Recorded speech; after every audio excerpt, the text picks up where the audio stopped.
savez, jusqu'à ce que tu penses que tu es différent des autres. C'est-à-dire que les autres ont plus de valeur. Et que tu te sens pas digne des autres. Et tu ne te sens pas méritant ou méritante du bonheur. Tu dis ça, je ne le mérite pas. Le diable est un menteur.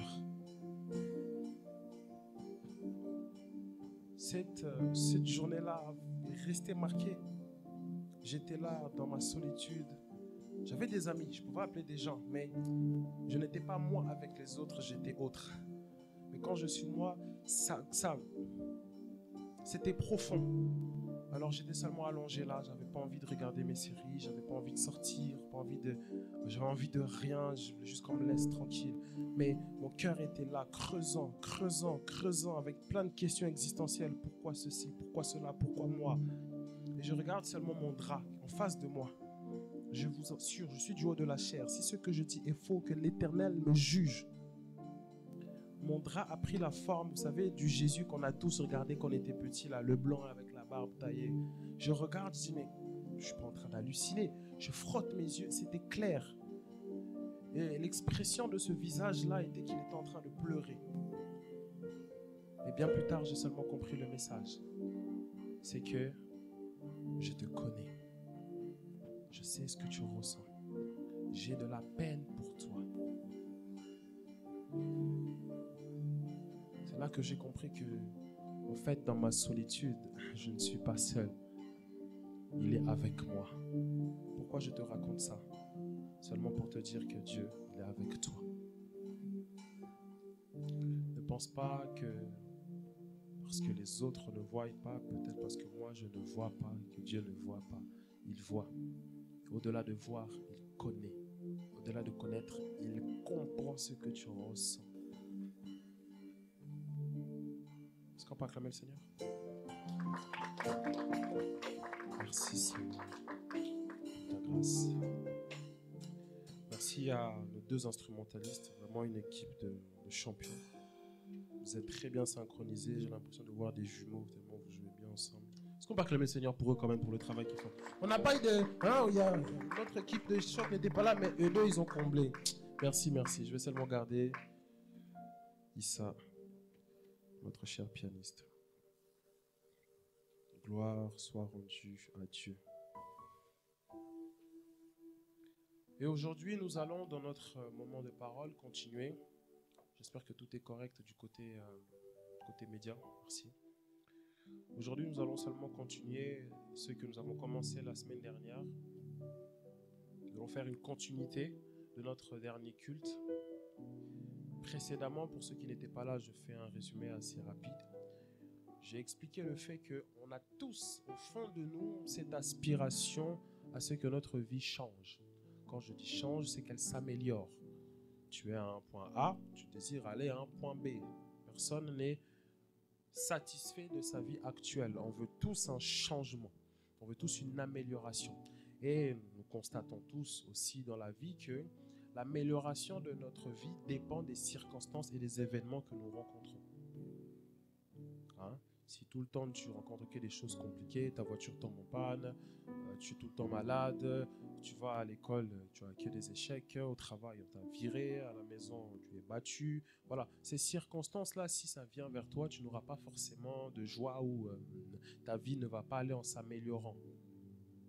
Mais si par contre, tout dans ta vie, il y a toujours des portes qui s'ouvrent à toi, tu rencontres les bonnes personnes au bon moment, tu vas de promotion en promotion, je n'en sais rien, tout ça seulement, c'est les circonstances qui viennent à toi. Ça veut dire que, nous avons dit, que les circonstances qui viennent vers nous définissent la qualité de notre vie. Mais malheureusement, personne ici, si c'est ton cas, lève la main, alors on va bien discuter tous les deux, personne ici ne contrôle les circonstances qui se présentent à nous. En fait, on subit. On subit. Et on s'adapte. Comme dehors, là, il fait moins 1000 degrés, là, dehors. Si tu vas en short, même si tu as envie de t'habiller en short, t-shirt, tu vas avoir froid. Tu ne vas pas rester longtemps dehors. Tu es obligé de t'adapter à mettre un manteau. Donc, on s'adapte à ce qui se présente à nous. On n'a aucune maîtrise. Aucun homme a une maîtrise des événements et des circonstances qui viennent vers toi. Et nous avions dit qu'il y a un moyen, par contre, d'avoir une maîtrise sur ce qui se présente à toi. En fait, de faire en sorte que tout ce qui se présente à toi soit des choses qui embellissent ta vie. Comment? Par la compréhension de ce principe que le spirituel domine le matériel. D'accord. Donc la dimension spirituelle domine la dimension matérielle. Vous avez tous regardé des films d'horreur, exorcisme, la tête elle tourne comme ça, elle revient, voilà. Humainement, c'est pas possible. Matériellement, c'est pas possible. Physiquement, c'est pas possible. C'est des choses, il faut seulement un mouvement spirituel pour déclencher le surnaturel. Ok. Donc il y a une dimension spirituelle qui existe tout autour de nous. Cette dimension spirituelle conditionne les événements et les circonstances qui viennent vers nous. J'ai pris un exemple de tous les jours, un artiste dont je vais taire son nom, mais vous pouvez tous retrouver son témoignage, son interview plutôt, qui a dit, moi, avant chaque album, je vais voir mon marabout qui est en Sénégal. Il me fait ces choses, il me dit, saute dans le feu, je saute dans le feu, ramène la poule, je ramène le poule, dors 2 jours dans le cimetière, je dors 2 jours dans le cimetière. Et quand je lance mon album, voilà, j'ai plein d'achats. Je fais toujours ça, c'est ça qui fait que je deviens riche. Pourquoi ? Il a d'abord agi dans le spirituel. Son action dans le spirituel a enclenché des circonstances, ce qui fait que les pigeons ont acheté son album. J'espère que tu ne fais pas partie de ces pigeons. C'est un peu ça. Donc, il faut que tu marches avec un être spirituel. C'est universel. Les grands qui sont restés grands, croyez-moi, cite-moi son nom, je te dis qu'il a une alliance avec un esprit quelque part. Il y a 2 camps, soit Dieu, soit Mister Diabolos avec ses cornes. La plupart choisissent l'autre. Mais quoi qu'il arrive, il te faut un être spirituel qui marche avec toi. Tu veux réussir, qu'importe le domaine, il te faut un être spirituel. Il te faut une alliance. Et ça, c'est une réalité. J'ai compris plus tard que tout le monde connaît en fait. Regardez vos dessins animés. Citez-moi un seul manga où il n'y a pas une espèce de démon qui donne la puissance à l'autre et l'autre il devient fort. Ah, elle a dit c'est vrai. On a notre spécialiste. Donc, il y a toujours ça. Oh, les fruits du démon, il devient super élastique. Oh, Kyubi. Donc, c'est-à-dire qu'il y a toujours une force bizarre, une espèce de monstre qui vient te donner une certaine capacité. Parce que c'est connu. Peu importe la nation, c'est connu. Au Japon, on appelle ça des yokai. En Inde, il y a oulala, avec leur truc à 3 bras là. Donc, toutes ces histoires, c'est connu. Il y a toujours un être spirituel. Dès qu'il vient, il te dote d'une certaine capacité. C'est connu d'avance. Maintenant, nous, étant donné qu'on est ici, donc on veut que cet être spirituel soit Dieu. Et fort heureusement parce qu'il est Dieu. Si maintenant tu te retrouves face à une autre personne qui a aussi un être spirituel, c'est l'être spirituel le plus fort qui va l'emporter. Mais comme nous on a Dieu, quand on fait ça, ils prennent tous la fuite. Et c'est nous, on s'impose. Ça, c'est la réalité des choses. Tu veux avancer dans la vie, il te faut un être spirituel qui t'ouvre les portes avant que les circonstances arrivent. C'est pour ça que Dieu dit toujours, je ne connais pas un verset où Dieu dit, moi je serai derrière, toi tu seras devant, avance. Non, Dieu est toujours devant. C'est une image pour dire qu'avant que les choses arrivent, je façonne, ensuite ça t'arrive. Donc d'abord ça passe par moi, et ensuite ça vient vers toi. Je suis un filtre. Si c'est quelque chose qui est négatif et que tu marches très bien avec moi, alors cette chose je vais le bloquer. Si c'est positif, ça va me passer. Donc tout ce qui viendra vers toi, toutes les circonstances et les événements qui viendront vers toi seront toujours positifs. Ça, c'est quand tu marches avec un être spirituel. Un autre témoignage, un grand écrivain, en l'interview, on lui dit, parce qu'il y avait un guet-apens qui était tendu vers lui. On l'attendait avec pour l'assassiner. On avait engagé des assassins pour essayer de l'assassiner. Il marchait dans la rue. Et d'un seul coup, il a changé de trajectoire. Il devait absolument passer par là, c'est connu, parce qu'il avait un rendez-vous. Mais il a changé de trajectoire.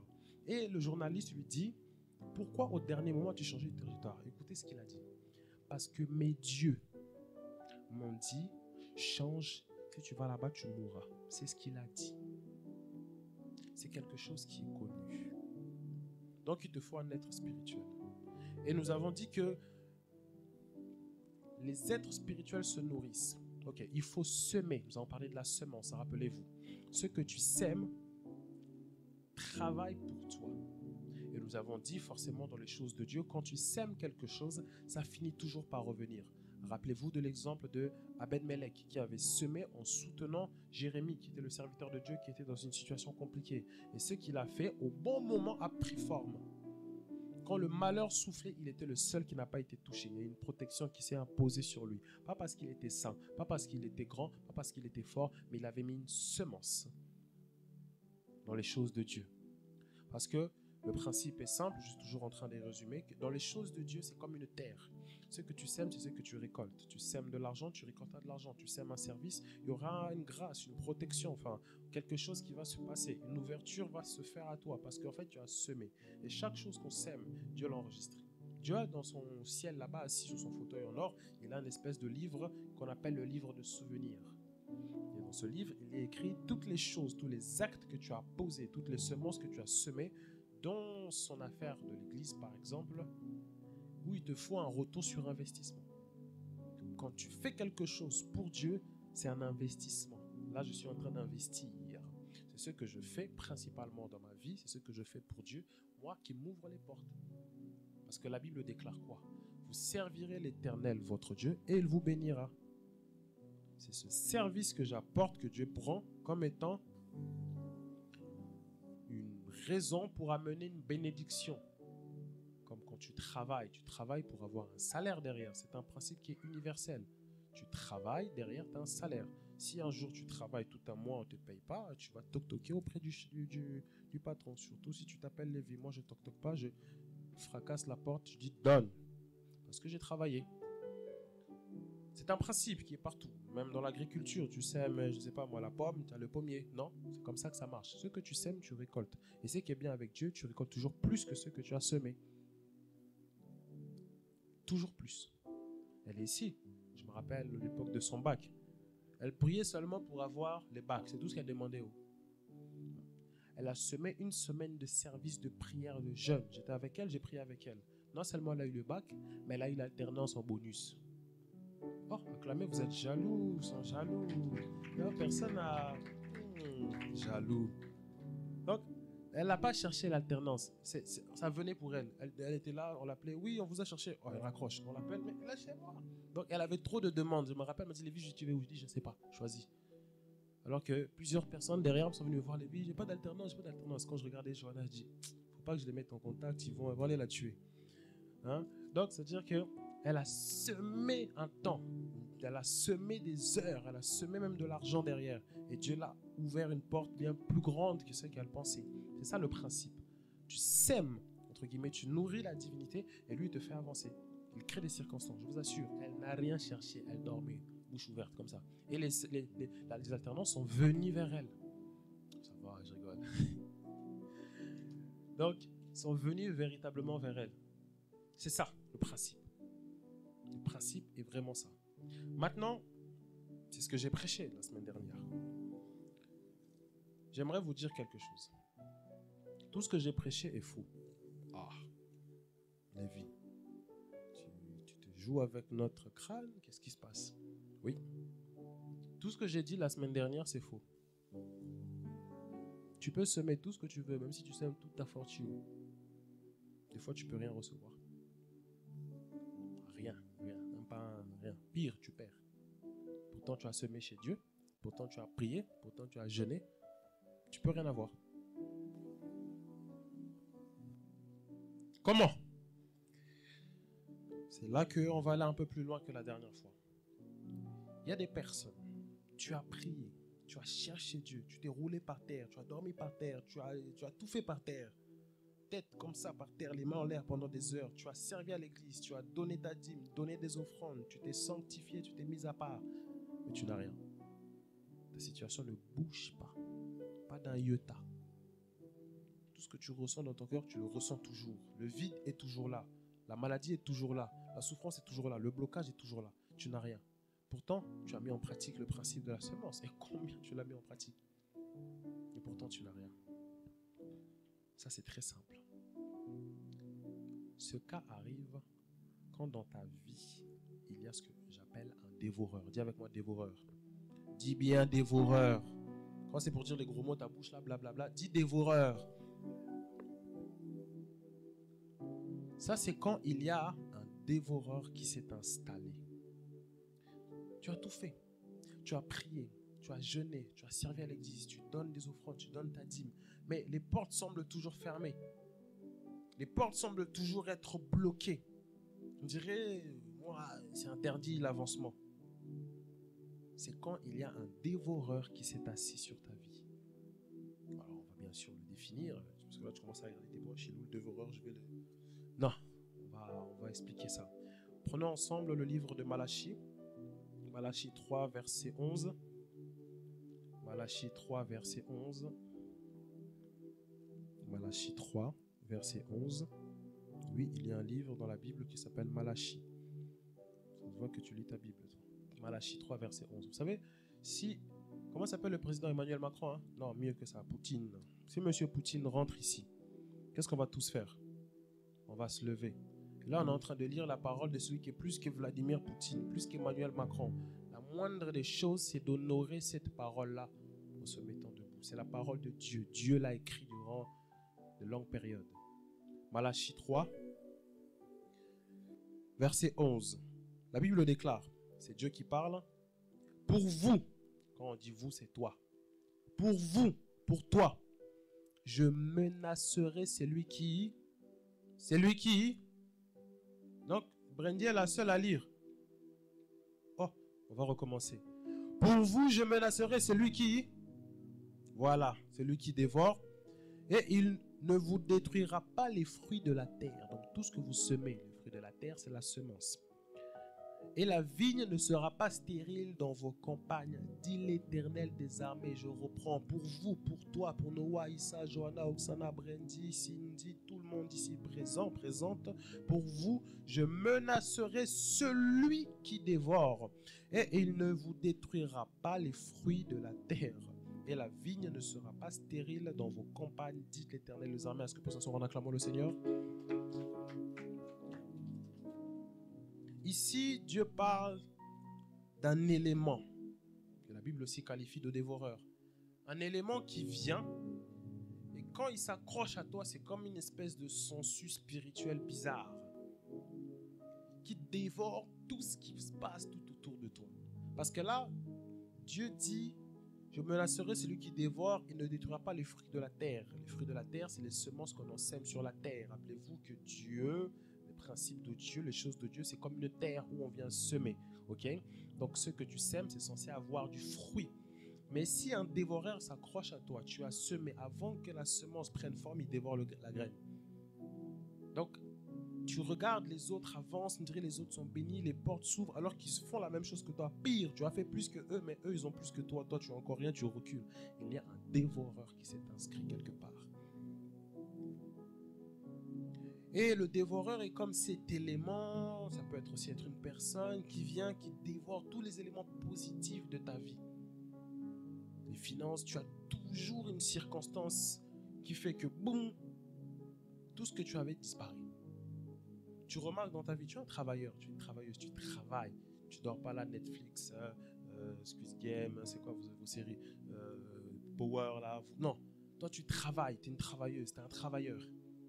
Donc, l'argent rentre. Mais il y a toujours, dès que l'argent rentre, une circonstance bizarre qui fait que ça part. Ta voiture en panne, ta mère tombe malade, toi-même malade, ton oncle du village, oui, donne-moi l'argent. Donc, l'argent, tu fais quoi envoyer au final? Plus rien. Tu recommences, tu travailles, tu te dis, ah, ce mois-ci, j'aurai un bon pactole, j'ai fait 3 travails la journée, j'ai dormi que 1 heure. Dès que l'argent arrive, problème à la banque, ceci dans la famille, ceci, une personne te le vole ton argent. Donc, en fait, il y a toujours une circonstance qui fait que je suis toujours bloqué. Qui fait que, à la fin, en termes de bénéfices, tu peux toucher l'argent, mais on parle de bénéficier. Ça ne sert à rien de toucher 3 millions, tu ne peux pas en bénéficier. Ça ne sert à rien. On parle de bénéfices. Donc, dès qu'il y a du bénéfice quelque part, toi, je dirais, ça disparaît. Il y a un dévoreur quelque part, une circonstance qui se crée toujours. Et ça, le dévoreur, ce n'est pas que dans le domaine des finances, ça peut être dans le domaine relationnel. Hein? Tu es resté 3 à 4 ans avec une personne, tout se passait bien, mais au moment de concrétiser les choses sérieuses, tu te dis, en fait, finalement, ta tête là, elle ressemble même pas à un crapaud, donc moi, je recule, on s'arrête là. Oh, donc on a fait 3 ans où j'ai semé, j'ai pris sur moi, j'ai changé mon caractère, j'ai arrêté de faire ce que je faisais pour plaire à toi. Donc, j'ai tout fait tout bien pour qu'on puisse être bien ensemble. Tu as semé des efforts dans ce domaine relationnel. Tu as semé, tu as pris sur toi, tu t'es donné, tu lui as même donné, tu t'es donné à lui, hein, pour certaines malheureusement. Au final, comme une chaussette, il y a un dévoreur qui s'est inscrit. Ça peut être même ce vide dans ton cœur que tu ressens, tu fais tout pour le combler, tout. Quand tu es là, ça revient toujours à la case de départ. C'est qu'il y a un dévoreur. Et le dévoreur est cet élément que la Bible nous parle d'ailleurs, qui vient ronger tout ce qui est de positivité dans ta vie. Ça peut être une maladie, c'est-à-dire que toi, dès que l'argent arrive, cette maladie, dans les traitements ou autre, ça te prend tout ton argent. Donc, il y a toujours quelque chose qui vient ronger cet élément qui peut amener le bonheur de ton côté. Et même si tu te tournes maintenant vers les choses de Dieu, tu travailles. Je vous dis ça parce que je suis passé par là. Bon, il y a des moments où je vous assure, 2 heures de sommeil, je suis là, je servais Dieu, je partais, j'encadrais, j'appelais les gens, je priais avec eux, je faisais tout. Et je me suis dit, là j'ai bien investi dans les choses de Dieu, une grâce va m'accompagner, je vais faire telle chose. J'arrive, on me ferme la porte. Non, mais ouvrez, c'est pas normal. Dieu? En fait, non, c'est fermé. Je dis, mais je comprends pas. Je jeûne, je prie, je sers. Et en plus, je me sanctifie. J'ai arrêté d'écouter, c'est quoi, Tchakola? J'ai arrêté d'écouter Tchakola. J'ai tout fait, j'ai arrêté. Chicha, tout ça, j'ai arrêté. Seigneur, j'ai semé. Mon argent, j'ai donné. Je ne peux pas aller voir l'homme de Dieu. Redonne mon argent, en fait. Non, je ne peux pas, c'est fini. Donc, j'ai tout fait. Je ne comprends pas. Je suis là, je regarde le plafond. Un jour, j'ai dit, Dieu, tu m'as... Bon, ça, c'est ma manière de parler. J'ai dit, tu m'as boulé. Tu m'as eu. J'ai travaillé, tout ça. Tu vas me rendre, hein? Rien. Ça, c'est quand il y a un dévoreur. Le dévoreur, il y a 2 choses. Le dévoreur, soit c'est de manière légale qu'il est là, soit c'est de manière illégale. Je vais m'expliquer. Vous allez comprendre petit à petit. Soit c'est de manière légale, soit c'est de manière illégale. Je vous ai toujours dit que le spirituel domine le matériel. Le dévoreur, ce n'est pas un élément qui est physique, c'est spirituel.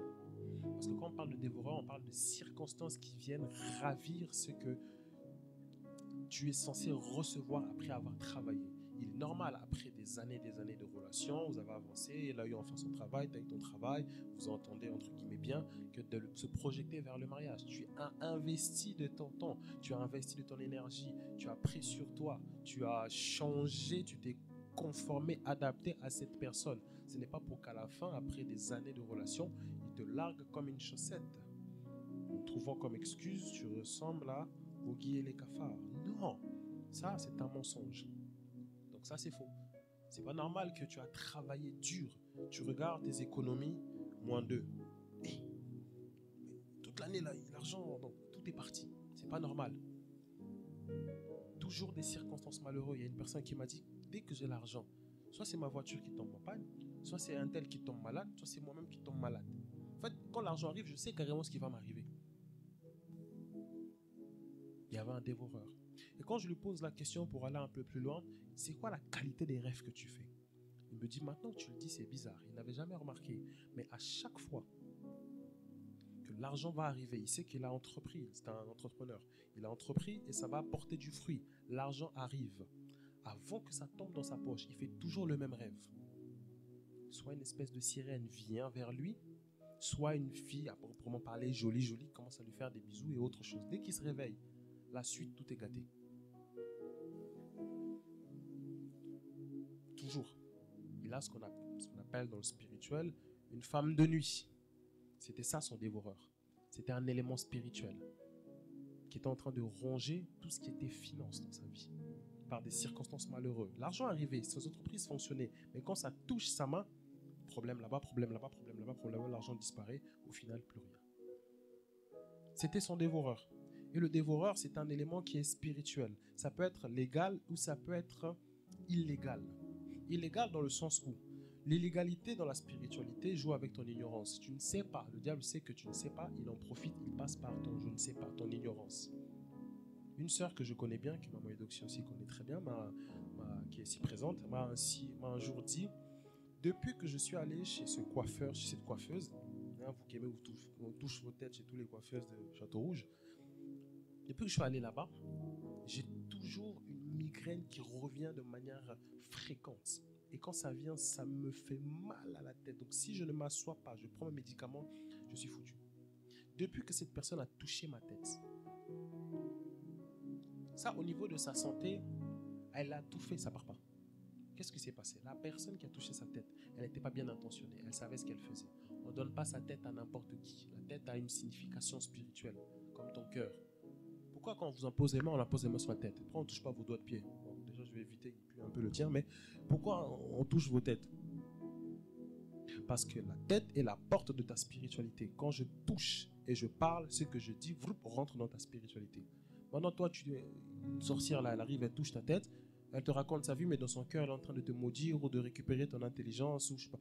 Donc toi, tu es là. C'est fini. Depuis, migraine. Ça, c'est de manière illégale. Parce qu'elle n'a pas le droit de faire ça. Si toi, tu as connaissance des choses de l'esprit, par exemple, moi, elle m'aurait fait ça. Eux, ils savent déjà. Donc, je l'aurais king-bonxé spirituellement. Une journée de jeûne et prière, seulement pour elle. Est-ce que je peux raconter une histoire? Ok, c'était dans mon travail. J'espère qu'elle me regarde. Hein? Si tu me regardes, coucou. Dans mon travail, moi, je fais mon travail, je suis là avec mes collègues. Moi, je suis un bon vivant, j'aime bien rigoler, même avec les autres. Je rentre dans ce qu'on appelle le local des clés. Il y a plein de clés techniques. Et Dieu lui-même, Dieu compris, il peut être un dévoreur pour toi. Un grand prophète de Dieu, pour ceux qui le connaissent, Francis Ngawala, quand il était encore bébé spirituel, il gérait la caisse de la cellule de son église. Donc c'est lui qui gérait les finances. Et un jour, il a dit, bah tiens, personne ne me regarde. Il a osé voler dans la caisse de Dieu 10 euros. Un petit 10 euros hein, qui voulait acheter un grec avec. Parce qu'il a fait ça. Il a ouvert une telle porte. Vous savez, je préfère avoir le diable pour ennemi que d'avoir Dieu comme ennemi. Parce que si le diable me poursuit, je vais me réfugier chez Dieu, il ne va plus me toucher. Mais si Dieu te poursuit, tu vas aller où?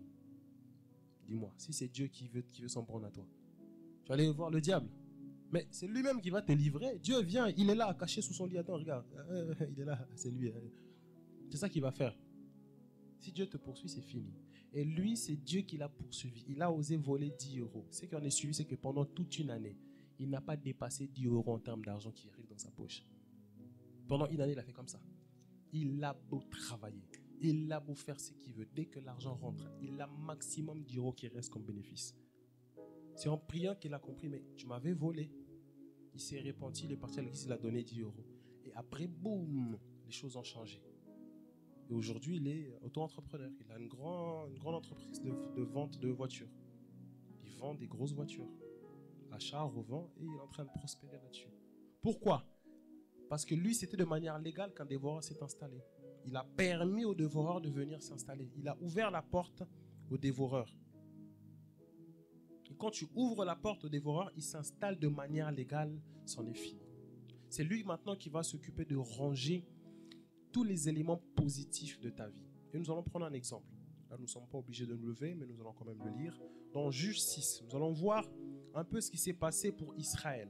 Et quand on parlera d'Israël, j'aimerais que tu puisses t'imaginer toi dans la situation relationnelle dans laquelle tu es. Juge 6, verset 3. J'aimerais que quand tu lis Israël, que tu penses à toi dans tes finances, dans ta santé, dans tes études, dans tous les domaines où tu sens que j'ai beau faire l'effort que je dois faire, je retourne toujours en arrière. Juge, chapitre 6, verset 3. On va bien lire aujourd'hui. Hein. Toi qui n'aimes pas lire, ça va te faire du bien. Juge 6, verset 3. La Bible déclare, et quand Israël avait semé, donc Israël avait fourni des efforts, Israël s'avait pris sur lui pour que cette relation amoureuse fonctionne, pour que ses études avancent, donc il a révisé et travaillé, donc il a tout fait. Quand Israël semait, Madian montait avec Amalek et les fils de l'Orient, il marchait contre lui. Quand Israël avait semé, soudainement il avait toujours des circonstances qui viennent vers lui. Madian et les fils de l'Orient et Amalek, c'est l'image des circonstances qui viennent vers toi. Verset 4, le verset suivant, il campait en face de lui et détruisait les productions du pays jusqu'à vers Gaza et ne laissait en Israël ni vivre, ni brebis, ni bœufs, ni âne. Il ravageait tout. Dès qu'ils semaient et qu'ils allaient récolter, la circonstance ou les circonstances viennent et détruisent tout. Ils ne laissent chez toi que vide. Ce vide reste. Il reste que toi rien dans la poche. Il reste chez toi que échec. Tu as révisé pour ce contrôle, tu as transpiré. Quand on te donne la note, tu restes comme ça seulement pendant 3 heures. Tu vois le 0. Donc tu penses qu'il va se changer en 20. Non, il reste comme ça. Donc tu dis, mais comment? Hein? Quand tu vois ce résultat de ce diplôme échec, non admise, rejeté, oh, on t'a viré au travail, tout ce que tu touches ne fonctionne pas. Le mendiant est passé par là. Et Comme il est passé par là, il n'a laissé en toi rien du tout. Et ce n'est pas que Israël ne priait pas. Au chapitre 6, verset 6, je le lis assez rapidement pour vous. Israël fut très malheureux à cause de Madian. Et les enfants d'Israël crièrent à l'Éternel. Ils étaient en train de crier à l'Éternel. Ils étaient malheureux dans cette situation. Et dans cette situation, ils crièrent à Dieu. C'est comme toi, tu pries, non? Tu jeûnes, tu fais tes services, tu te roules par terre, tu fais tout ce que tu veux. Mais le malheur reste. Mais le vide reste. Mais les poches demeurent trouées. Mais il n'y a toujours rien qui se passe. Et tu finis par croire un peu comme Gédéon. La Bible le dit au verset 13. C'est Gédéon qui parle. Parce que le Seigneur lui dit, je suis avec toi, tu es un vaillant héros. N'est-ce pas à toi qu'on a dit beaucoup de bonnes choses positives, que Dieu est capable de restaurer, Dieu est capable de guérir. C'est pas ce que j'étais en train de dire même moi-même tout à l'heure. Que Dieu peut consoler ta vie, etc. Dieu peut changer. Hein? Et quand je dis un peu cette phrase, tu réponds un peu comme Gédéon qui dit, ah, dans le verset 13. Mon Seigneur, si l'Éternel était vraiment avec nous, donc c'est ce que tu te dis, si l'Éternel était vraiment avec moi, pourquoi toutes ces choses nous sont-elles arrivées? Alors pourquoi je vis ce que je vis? Pourquoi j'ai ce vide? Pourquoi ma mère me bat? Pourquoi ma mère est morte? Mes parents sont divorcés? Pourquoi est-ce que j'ai perdu mon emploi? Pourquoi? Ok? Pourquoi toutes ces choses sont-elles arrivées? Où sont donc ces prodiges que nos pères nous racontent? Où sont donc ces paroles que les pasteurs disent que Dieu guérit, Dieu console, Dieu est un Dieu d'amour? Ah bon? Alors pourquoi je vis ce que je vis si c'est un Dieu d'amour? Ah bon? Pourquoi est-ce que je suis né handicapé? Je n'en sais rien. Où sont donc ces prodiges que nos pères nous racontent? Que l'Éternel a fait monter Israël hors de l'Égypte, il a fait ceci, il a fait cela. Maintenant l'Éternel nous abandonne, il nous livre entre les mains de Madian. Maintenant l'Éternel m'a abandonné, il m'a laissé malade, il m'a laissé à sec, il m'a laissé pauvre. Voilà, je suis devenu un voyou, je vends la drogue, je n'en sais rien. Je raquette pour vivre. C'est ce que Israël se disait. Mais dans le cas d'Israël, ça n'avait rien à voir avec Dieu. Dans le cas d'Israël, ça n'avait rien à voir avec le fait qu'il est en train de prier ou pas. Dans le cas d'Israël, il y avait un dévoreur légal qui s'était installé. Nous allons voir ce dévoreur-là. Je ne l'ai pas choisi au hasard. Je vous assure, comme vous êtes ici, il y a au moins 85 personnes, voire 90% plutôt des personnes qui sont là, qui ont affaire au même dévoreur. Qui ont affaire au même. Celui-là, il est partout. Chez moi, il était omniprésent. Donc partout où j'y vais, il vient. Donc je ne pouvais rien faire. Il était là. Ce fameux dévoreur, il était là, bien assis. C'est pas un hasard que malheureusement il n'est pas venu. Il m'a dit qu'il allait venir. Il devait être là. Il y a une personne qui devait être là pour écouter cette prédication. Et à chaque fois, c'est la prédication qu'il doit écouter. Je vais l'appeler à la fin du culte. Je vais essayer de comprendre pourquoi il n'est pas venu. Il ne vient jamais. Le diable l'empêche d'écouter les éléments qui vont déclencher sa vie. C'est un grand monsieur. Mais il est combattu. Et là, je regarde, le temps passe, il n'est toujours pas là. Je dis non, on l'a eu quelque part. On l'a eu quelque part. Toi qui es présent, ouvre tes oreilles. Ce dévoreur est présent partout. Surtout nous autres, les Africains. C'est nos souffrances. Et si tu ne comprends pas qu'il loge quelque part dans ma vie, tu as beau sauter, descendre, même avec Dieu, tu vas aller nulle part. Ce dévoreur se trouve dans Juge 6, verset 25. Juge 6, verset 25. Donc, Gédéon a posé cette question à Dieu. Pourquoi alors toutes ces choses arrivent? Et la réponse de Dieu se trouve dans Juge 6, verset 25. Dieu vient le voir la nuit. Dieu avec moi la nuit. Dans la nuit, l'Éternel dit à Gédéon, prends le jeune taureau de ton père. De qui? Son père. C'est ça, c'est son père. Ok. Prends le jeune taureau de ton père, un second taureau de 7 ans, renverse l'autel de Baal qui est à ton père. Dis avec moi ton père. Non, dis-le bien. Iman, dis-moi ton père. Voilà, Iman, il le fait bien. L'autel de Baal qui est à ton père, ce n'est même pas à toi. Mais c'est à ton père. Aujourd'hui, je ne prêcherai pas sur les autels. Mais nous allons terminer notre service dimanche prochain. Donc, venez avec vos oreilles grandement ouvertes. Trop de personnes m'ont posé la question sur les autels. Dimanche prochain, on prêche sur les autels. Dans la famille de Gédéon, il y avait un autel qui était dédié à Baal. Qui est Baal? Baal est l'usine de fabrication de tous les démons. C'est sur cet autel qu'il y avait une force spirituelle qui sortait avec un seul objectif: dévorer tout ce qui était positif dans la vie d'Israël. En fait, ce n'était pas Madian le problème. Voilà pourquoi Dieu n'est pas venu voir Gédéon en disant: vas-y voir Madian, c'est lui qui cause vos problèmes. Pourtant, physiquement, c'est lui. Physiquement, c'est cette maladie qui cause ton problème. Physiquement, c'est le fait que tu n'as pas de travail. On t'a viré. C'est ça, non, le problème? En fait, non. Dieu l'a dit, mais vous êtes ailleurs.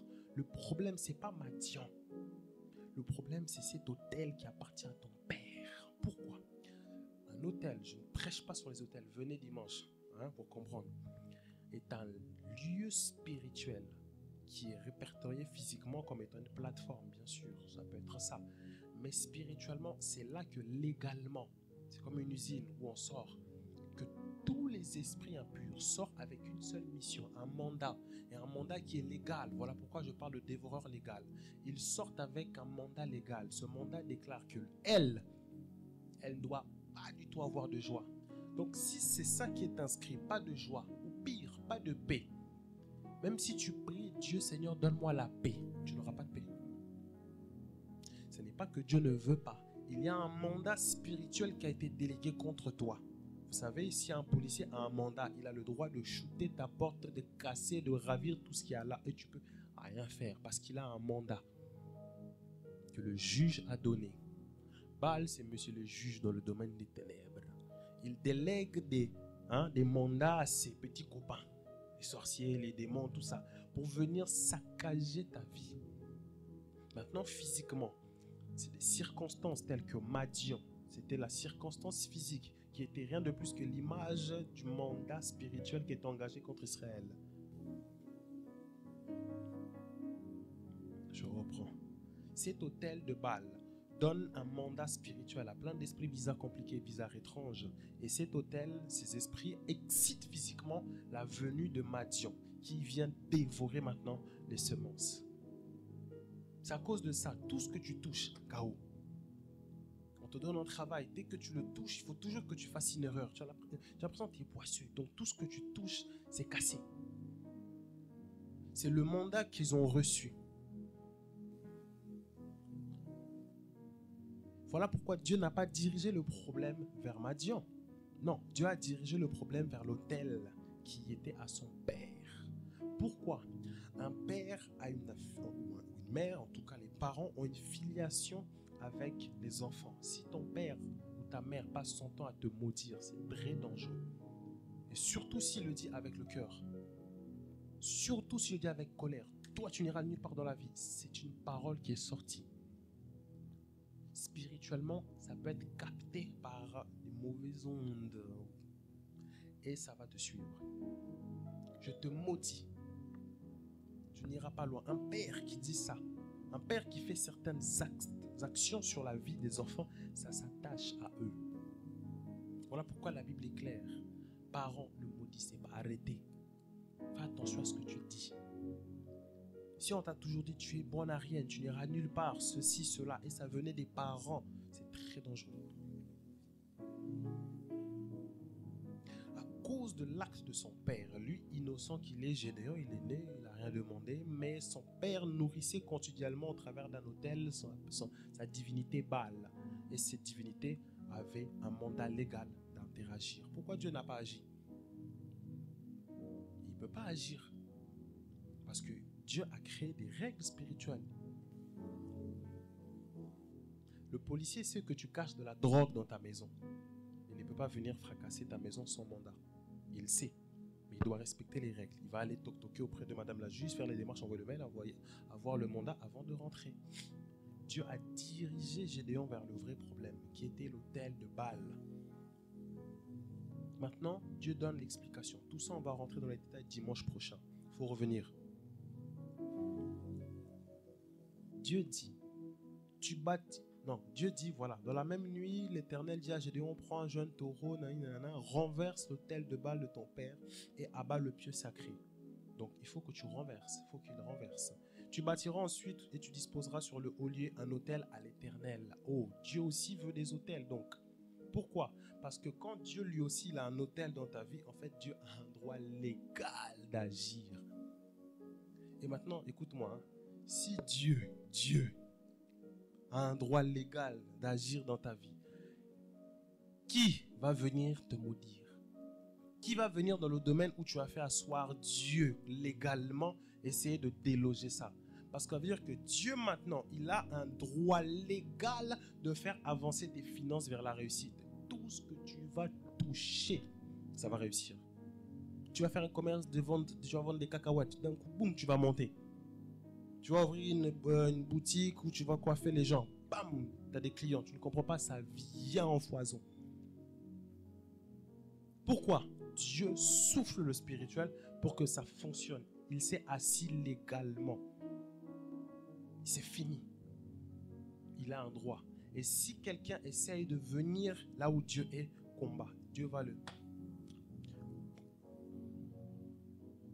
C'est ça. C'est pour ça que Dieu a dit, renverse, déchire ce droit-là. Il n'y a que toi qui peux le faire. Ensuite, donne-moi l'accès. Et là, c'est fini. Le résultat, nous allons le voir directement au verset 34. Gédéon fut revêtu de l'esprit de l'Éternel. Il sonna de la trompette. Abiézer fut convoqué pour marcher à sa suite. L'esprit de Dieu l'a saisi. D'un seul coup, Gédéon a eu l'envie, le désir, la force, la volonté de sonner de la trompette et d'aller marcher contre Madian. Pourquoi il n'a pas fait ça avant? C'est le même Gédéon, mais pas avec le même esprit. Ça veut dire que quand maintenant Dieu s'assoit, en fait, ce dont tu es incapable de faire tout de suite, ce que tu n'arrives pas, Dieu te rend capable. Il te transforme en Power Ranger. D'un coup, tu fais tcha, tcha, tcha, boum. Tu deviens très, très fort dans tout ce que tu fais. Ce n'est plus toi qui fais, c'est Dieu qui fait ça en toi. C'est Dieu qui te donne d'un coup les idées. C'est Dieu qui te donne le courage. C'est Dieu qui te donne la force. C'est Dieu qui te donne la capacité. Le vide qui est là dans ton cœur, Dieu vient, il le comble d'un coup. D'un seul coup, tu te réveilles le matin, tu ressens la joie, les oiseaux chantent, tu vas à l'école en sautant, là. Donc, d'un coup, boum, ta vie change. D'un seul coup, tu tentes quelque chose, ça marche. Voilà pourquoi la Bible dit, tout ce que tu trouveras à faire, fais-le car l'Éternel est avec toi. Pourquoi? C'est plus toi qui vas faire. Le Saint-Esprit va te saisir. Et c'est lui qui va impulser. Comme c'est les démons qui impulsent tes désirs, tes pensées là actuellement, tu veux te suicider, toutes ces choses bizarres, ça ne vient pas de toi, c'est impulsé. Maintenant, Dieu viendra impulser à son tour quelque chose. Pourquoi? Tu as fait asseoir l'usine qui produit maintenant les anges de Dieu dans ta maison. L'usine qui produit maintenant le mouvement de Dieu dans tes finances, dans tes études. Tu verras que tu n'as que des bonnes notes, comme ça, jusqu'à ce que tu puisses obtenir le diplôme. Ayant ça en arrière-plan, je reprends mon petit témoignage pour mon travail. Je suis allé voir le responsable. Il m'a dit, avec mon CV, à l'époque, je n'étais pas encore embauché. Je dépose mon CV, il regarde mon CV, il me parle, on parle. Il me dit, finalement, je ne te prendrai pas. Je dis, pourquoi? Il m'a dit, je ne te prendrai pas, je ne sais pas, je ne te prendrai pas. Il nous faut quelqu'un qui a 5 ans d'expérience. En fait, il y avait un dévoreur qui était installé tout autour de moi qui voulait m'empêcher d'obtenir le domaine du travail. Il est parti seulement toucher le cœur de mon interlocuteur pour ne pas qu'il puisse m'accepter. Vous savez ce que j'ai fait? Étant donné que j'ai compris, comment vous dites, capté, que c'est spirituel, je suis retourné en arrière, j'ai prié, cherché Dieu, j'ai renversé cette affaire d'hôtel-là qui voulait m'empêcher d'avoir le travail. J'ai bâti, moi, en retour, un hôtel. J'en parlerai la semaine prochaine. Je vous mets seulement l'eau à la bouche. J'ai bâti. Ensuite, je suis venu. Le même CV, la même personne, je l'ai déposé, je l'ai regardé. Sans comment. Il m'a pris. Il m'a pris. Aujourd'hui, ça fait plus de 4 ans que je suis dedans. Je vais vers ma 5e année. Est-ce qu'on peut acclamer le Seigneur? Dieu est grand. Alléluia. Je suis dedans. Pourquoi? Parce que j'ai instauré maintenant Dieu dans ma spiritualité du domaine du travail, ok? Donc j'ai mis une usine de fabrication, des anges, tout ça, avec le Saint-Esprit comme étant le directeur principal de cette usine, qui fait que quand je marche dans le domaine du travail, une armada d'anges marche avec moi. Dès que je vais faire un truc, une intervention, donc les anges vont me donner les idées, l'intelligence, le Saint-Esprit va m'inspirer, je vais bien faire. Quand ça devient catastrophique, il y aura un truc qui va faire que je dois arrêter. C'est ça. marcher avec la spiritualité de Dieu. C'est-à-dire que dans ce domaine-là, là où je ne suis pas seul. Ce que je fais, c'est plus moi qui le fais, c'est Christ qui le fait au travers de moi. En fait, c'est pas moi qui ai été embauché. On dit embaucher Jésus. Parce que c'est plus moi qui vis, je fais vivre Christ maintenant là-dedans. Parce que Lévi, le vrai, le normal, n'a pas droit au domaine du travail. Parce qu'il y avait un dévoreur qui avait été installé. Mais Christ, lui, il a tout droit. Alors je dis, viens vivre en moi dans le domaine du travail, au travers des actes physiques. Mais physiquement, c'est moi qui en bénéficie. Le salaire vient ici, dans la poche. Amen, hein? C'est bien. C'est ça, le principe. Et c'est valable dans tous les domaines. Et si tu ne comprends pas cette réalité-là, tu peux venir ici, tu vas semer, tu vas faire tout ce que tu veux, tu vas donner de l'argent, des offrandes, tu vas jouer à la batterie. À la fin, 2025, tu viendras me voir, les filles, c'est passé, mais j'ai rien eu.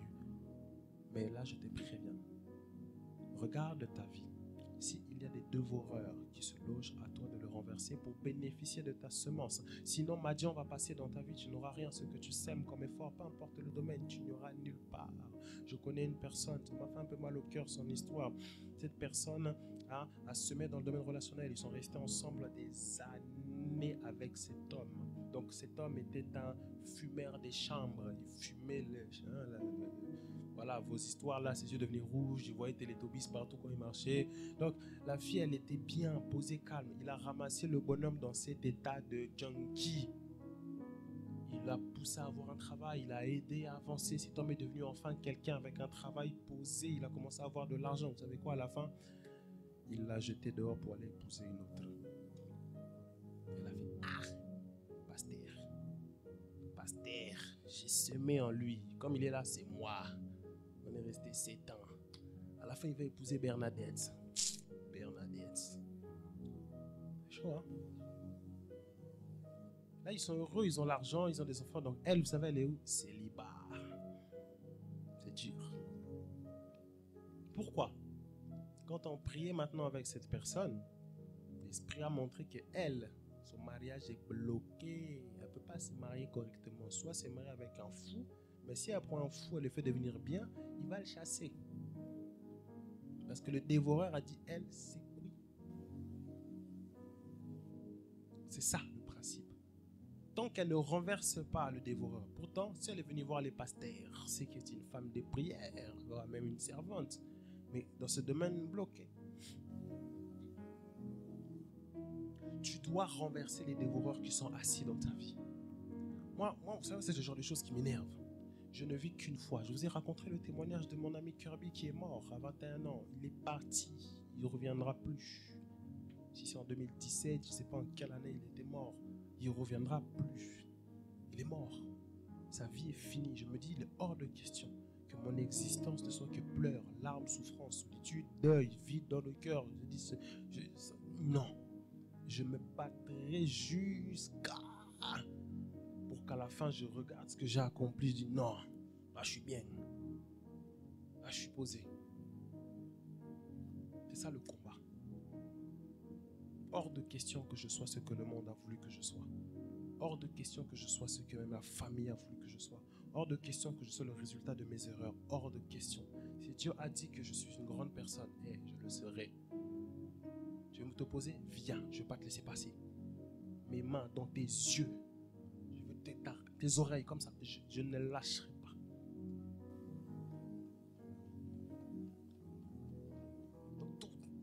Donc moi, des fois, on vient me voir ici. Ah, mais regarde, la personne, elle pleure. Oui, moi, je suis nul. Je dis, va, toi, j'ai envie de te... Lève-toi. Va. Comment tu... Non, lève-toi. Donc, la vie te malmène et toi, tu te laisses malmener. Non. Dieu a disposé tout ce qu'il faut pour que tu puisses te réveiller. Moi, je ne suis pas là pour te faire prendre la cuillère, tu ouvres la bouche, mange. Non, je te mets les choses qui sont là. Prépare, mange tout seul. Je suis une grande personne. Mais lève-toi et bats-toi. Avec Dieu, tu peux le faire. Il faut juste être courageux, persévérant. Tu peux le faire. Ta vie peut changer. Ta vie peut changer. Tu peux être heureux, heureuse. Tu peux avoir la paix. Tu peux travailler, avoir de l'argent, beaucoup même d'argent. Tu peux le faire. Les autres l'ont fait avec le même Dieu qu'on prie, qu'on sert, qu'on jeûne. Tu peux le faire.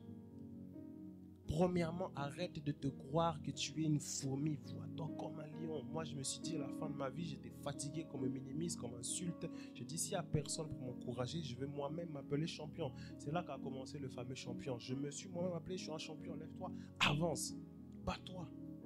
Tu ne vis pas pour tes parents, tu ne vis pas pour ton père, pour ta mère. C'est ta vie à toi. À un moment donné, ils passeront. Tu dois les respecter, tu dois les honorer. Mais c'est ta vie. Ta vie. Quand tu seras face avec Dieu, il y aura qui? Ton copain là? Bernard, il sera avec toi? Non, tu seras seul. Tu seras seul face à Dieu. Les anges seront à gauche, à droite. On te regarde. Silence, donne le micro. Qu'est-ce que tu as fait dans ta vie? Jésus. J'ai regardé Netflix. C'est ça que tu vas dire. Tu seras seul. Accomplis ta destinée. Avance, bats-toi. Saisis tout ce que Dieu a prévu pour toi. Saisis tout ce que Dieu a prédisposé pour toi. Sois une grande personne, un grand monsieur, une grande dame, je n'en sais rien. Marie-toi, aie des enfants, trouve un travail, ouvre une entreprise, sers l'Éternel, prospère, avance, évolue. Si le diable s'oppose, impose ton Dieu à lui. Dans la rue, tu étais du genre, on te touche, toi aussi t'enchaînes. Mais pourquoi maintenant le diable te touche? Tu es comme ça. Non, lève-toi. C'est qui? C'est Iman qui fait ça? Non. Lève-toi, bats-toi. Non, je suis fatigué. Fatigué de quoi? Dors alors et réveille-toi, reprends le combat. C'est quoi? Non. Parce que si tu es un poltron et tu crois que nous on fait des miracles avec une baguette magique, abracadabra, boum, c'est pas comme ça. Même les occultistes, vous pensez que c'est comme ça, ils sont là? Non, ils font des sérieux sacrifices dans leur loge des démons là. Quand ils sacrifient la vie de son enfant, vous voyez qu'il le fait avec facilité. Parce que s'il veut que son entreprise de je ne sais quoi avance, le diable doit réclamer la vie de son enfant. C'est ça. C'est pour ça que vous voyez dans vos familles, souvent, le plus riche d'entre vous, il a un enfant qui est autiste, un enfant qui est malade. Mais c'est lui qui a bouffé son enfant. Parce que son enfant avait une grande étoile. Donc il a pris ça, il a mis ça de l'autre côté. Ou il traite mal ses enfants. Et c'est très souvent ce genre de cas-là. Comme, bon, je ne vais pas prendre cet exemple, c'est assez sale, mais c'est pas anodin. Bats-toi avec Dieu. Tu vas y arriver. Serre ta ceinture, serre tes dents. Et avance avec Dieu. Est-ce qu'on peut acclamer le Seigneur? Acclame bien là, bats-toi. Ça se voit, toi, tu es déjà fatigué. Non, moi, ce genre de message, moi, assis à votre place, ça m'aurait révolté. Donc, c'est pour ça qu'ils s'amusent avec mes études. On va voir qui est qui. Donc, j'aimerais que tu disposes. Pendant que Noah va monter,